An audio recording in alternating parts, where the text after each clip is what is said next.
que eu nunca gostei muito no início, né? Quando a gente é adolescente, nunca gostei de ir pra igreja. Eu tinha aversão à igreja. Quando tinha horário de culto, eu ia brincar, bater, jogar bola, né? Quando eu era muito novo. Mas E por quê? Por que assim? O que eu você tinha acha que... vergonha. Não sei por quê. Eu tinha vergonha. Meus amigos não eram crentes, né? Não eram evangélicos. E eu queria estar próximo deles, me identificar com eles. Sim. E foi aí o motivo pelo qual eu não queria ir pra igreja nem nada. Só que na minha adolescência eu tive uma experiência com Deus muito interessante. Eu tava jogando bola, que eu jogava no time da cidade. E no meio do campo de futebol, eu ouvi a voz de Deus no meio do campo de futebol, dizendo que tinha um projeto na minha vida.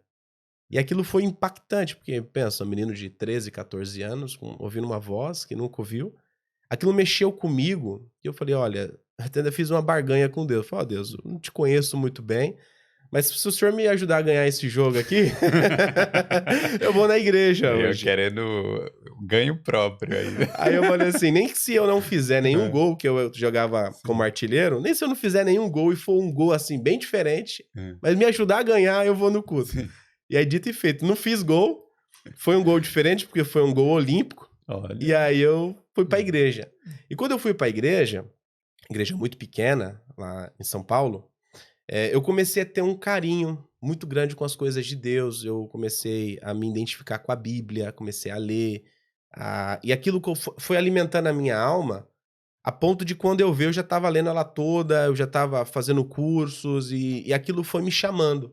Então, de fato, eu tive um encontro com Deus a ponto de buscar mais. E Deus é uma fonte inesgotável. Quanto mais você bebe, mais você tem sede, e assim você vai dosando a sua sede buscando Deus, né? E essa foi um pouquinho, né, da nossa adolescência. Eu passei a adolescência, a juventude, até hoje. E seus pais, na hora que você decidiu, né, seguir, devem ter gostado muito, né? Olha, Ou não? meus pais não são, Não né? são? A minha Ah, sim. família, quando eu digo, meus avós são pastores, são missionários, mas os Entendi. meus pais, pai e mãe, eles não são muito, né, adeptos. Minha mãe vai na igreja, mas meu pai não vai. Entendi. Então, assim, foi bem diferente essa chamada individual de Deus, e graças a Deus porque Deus fez isso, porque depois eu fui o conselheiro dos meus pais, ainda sou até hoje, ajudo, converso, dou algumas diretrizes, e abençoo, como pastor, eu abençoo a vida dos meus pais, oro por eles vêm aqui, ó, meu filho, meu pai me chama de pai, ó pai, me dá esse conselho. Então são coisas que a minha dedicação a Deus, o encontro com Deus, fez eu ajudar não só as pessoas que estão ao redor, como também a minha família. Obrigado por ter assistido esse corte do Boulder Podcast. Para ver essa e outras entrevistas completas, visite o Boulder Podcast no YouTube.